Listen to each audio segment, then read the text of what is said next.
Assalamualaikum sahabat, jadi di video kali ini saya akan berikan tips ya atau cara pembuatan kolam terpal tanpa harus mengeluarkan modal yang besar. Karena kita itu tidak memerlukan bahan bangunan seperti kayu, bambu, asbes, bata, semen. Jadi kita itu hanya cukup membeli pipa, letter L dan terpal yang murah. Karena kebetulan di sini juga saya menggunakan terpal harga Rp8.000 aja ya untuk per meternya. Jadi dalam pembuatan kolamnya itu kita hanya menggunakan tanah yang akan kita jadikan kolam. Tapi untuk hasil kolamnya ini bisa lebih keren, lebih kuat, lebih awet, bahkan kita bisa gunakan hingga puluhan tahun. Nah, jadi gimana tata cara pembuatan kolamnya dan berapa jumlah modal yang harus dikeluarkan untuk membangun satu kolam. Tapi sebelum saya lanjut ke pembahasannya, seperti biasa di subscribe dulu buat yang belum dan jangan lupa ditekan tombol like-nya. Nah, jadi tahapan pembuatan kolamnya itu seperti ini ya sahabat. Jadi dengan cara digali, dan menurut saya juga di sini pembuatan kolam sistem digali ini itu akan lebih cepat pengerjaannya, lebih mudah,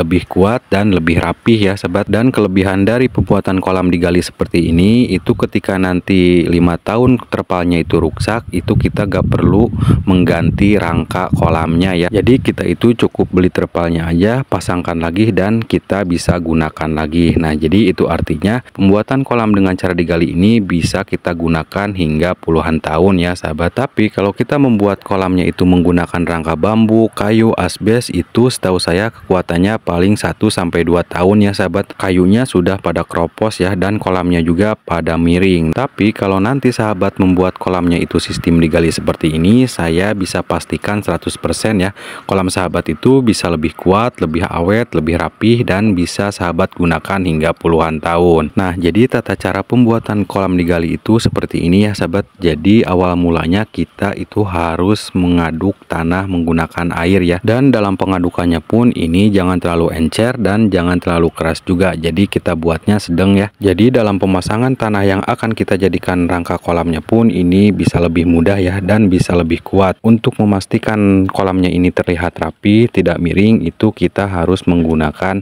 selang timbangan ya, atau alat yang sering digunakan oleh tukang bangunan. Jadi kalau misalkan ketinggian kolamnya itu 50 cm, nanti semuanya juga bisa rata 50 cm ya kalau kita menggunakan selang timbangan. Dan jangan lupa juga untuk meluruskan pondasian ini atau rangka yang akan kita jadikan kolam ini, kita juga harus membutuhkan benang ya.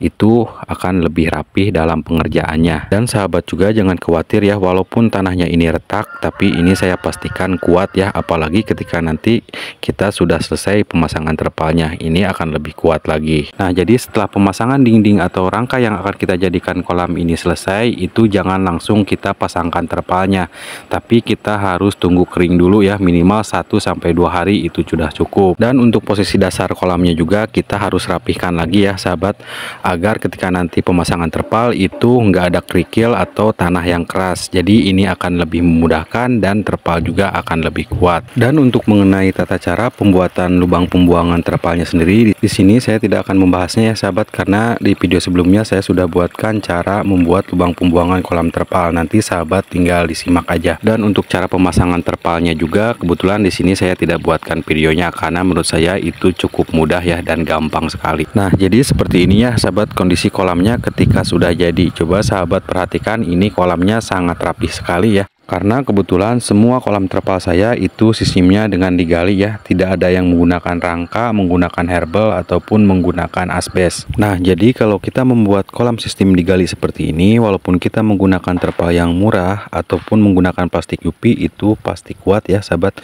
dikarenakan ini tidak akan ada beban. Jadi si terpal atau plastiknya itu langsung nempel ke dinding kolam seperti ini. Jadi ini bisa lebih kuat ya sahabat, dan biasanya tikus atau semut pun ini dia tidak akan memakan terpalnya ya. Jadi kalau biasanya kalau kita membuat kolam menggunakan bambu, kayu, itu biasanya terpalnya pada bolong-bolong oleh semut ataupun tikus ya. Tapi kalau misalkan sahabat buat kolamnya digali seperti ini, itu tidak akan terjadi ya, karena semua permukaan kolamnya itu ditutupi dengan terpal seperti ini. Jadi ini bisa lebih aman dan bisa lebih awet. Jadi sahabat juga tidak perlu membeli terpal yang harganya mahal ya, jadi cukup menggunakan terpal yang murah aja atau menggunakan plastik UP, itu sudah bisa aman ya. Nah, jadi berapakah biaya atau jumlah modal yang harus kita keluarkan untuk membangun kolam sistem digali seperti ini? Nah, jadi setahu saya itu juga nanti tergantung berapa berapa jumlah kolam dan ukuran kolam yang nanti akan sahabat buat. Nah, jadi di sini saya akan kasih gambarannya atau contoh modalnya untuk satu kolam aja ya sahabat. Jadi kalau nanti sahabat mau membangun kolam, satu kolam ukuran 2x3, 2x4, 4x5 ataupun 4x8, itu sahabat bisa lebih mudah ya untuk memperhitungkan jumlah modal yang harus sahabat keluarkan. Nah, jadi kalau saya di sini jumlah modal yang harus dikeluarkan untuk satu kolam aja sebenarnya ini sangat murah sekali ya sahabat. Apalagi kalau kita langsung terjun dalam pengerjaannya. Dalam artian kita itu tidak menyuruh tukang untuk melakukan pengerjaan atau pembuatan kolamnya. Nah, jadi untuk ukuran kolam 4x8 ini biasanya tukang itu satu hari dapat 2 kolam ya sahabat dalam pengerjaannya. Jadi berarti kalau misalkan sahabat membuat satu kolam dengan ukuran 4x8 itu hanya membutuhkan setengah hari. Nah, jadi biasanya kalau saya di sini menggaji tukang itu satu hari 150 ya sahabat.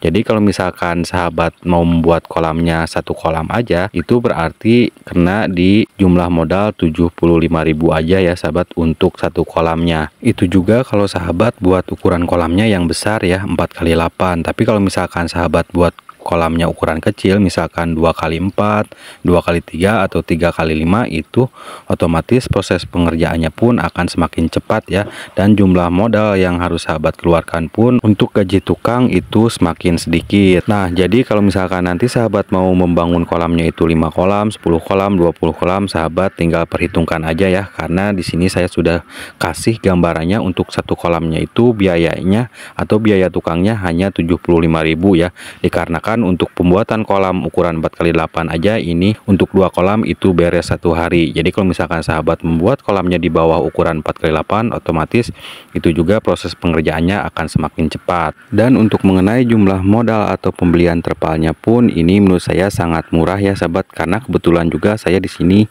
menggunakan terpal yang murah juga. Ini harganya cuma Rp8.000 untuk 1 meternya. Jadi kalau misalkan sahabat nanti mau buat kolam ukuran 4x8, itu kita harus beli terpalnya 5,5 kali 9,5 meter ya sahabat, agar si terpalnya itu bisa menutupi atas dinding kolam ini ya sahabat. Jadi sahabat bisa perhatikan, jadi atas dinding kolamnya ini itu bisa tertutup dengan terpal. Jadi ini bisa lebih rapih dan bisa lebih kuat. Nah, jadi modal untuk pembelian terpalnya sendiri ini kena di angka 418.000 ya sahabat. Jadi kalau kita beli terpal 5,5 kali 9,5 itu berarti totalan meterannya 52 meter lebih sedikit ya sahabat. Jadi kalau misalkan 52 meter kali 8.000 itu pasti kenanya di 418.000. Ini kalau misalkan nanti sahabat buatnya ukuran kolam besar ya, dalam artian 4x8. Tapi kalau misalkan sahabat buatnya ukuran kolam kecil 2x3 itu paling kena di 100 ribuan ya untuk pembelian terpalnya. Dan untuk jumlah modal pembelian pipa dan letter L nya itu hanya mengeluarkan 50.000 ya sahabat, dan itu pun pipanya masih tersisa panjang ya sahabat, karena untuk satu pipa itu panjangnya 4 meter. Jadi kalau misalkan sahabat buat satu kolam itu masih nyisa 3,5 meter ya, atau 3 meteran. Nah, jadi keseluruhan modal yang harus sahabat keluarkan jika nanti sahabat membuat kolam sistem digali seperti ini dan ukuran kolamnya 4x8 itu totalnya 543.000 ya sahabat untuk satu kolam aja. Ini untuk ukuran kolam 4x8. Jadi kalau misalkan nanti sahabat buat ukuran kolam 2x4 hanya bermodalkan 500.000 udah bisa membangun 4 kolam ya. Dan kalau misalkan sahabat buat kolamnya itu ukuran 2x2 atau 2x3, sahabat mempunyai uang 1 juta itu bisa membuat 10 kolam ya. Jadi kolamnya pun bisa serapih ini dan bisa sahabat gunakan hingga puluhan tahun ya. Jadi tidak perlu menggonta-ganti rangka kolamnya. Jadi cukup mengganti terpal aja ketika terpalnya memang sudah perlu diganti ya, dalam artian terpalnya rusak. Oke sahabat, jadi sekian dulu video dari saya, semoga bermanfaat. Assalamualaikum warahmatullahi wabarakatuh.